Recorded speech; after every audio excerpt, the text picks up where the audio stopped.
ശൂന്യതയുണ്ടാവും, വേദനയുണ്ടാവും, ഭാരമുണ്ടാവും, രോഗമുണ്ടാവും.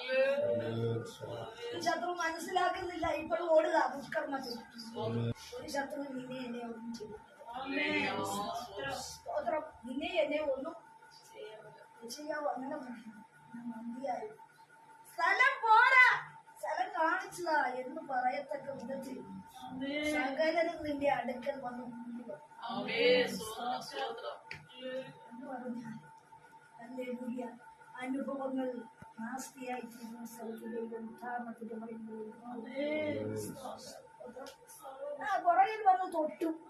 എന്നിട്ട് സ്ത്രീ യേശുവിന്റെ വർത്തമാനം കേട്ടു.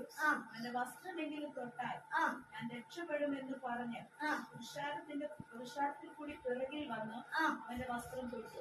ക്ഷണത്തിൽ അവളെ രക്തസ്രാവം. ക്ഷണത്തിൽ വിജയമല്ല, ഇപ്പോൾ തന്നെ വിടുതൽ അവൻ അയച്ചു.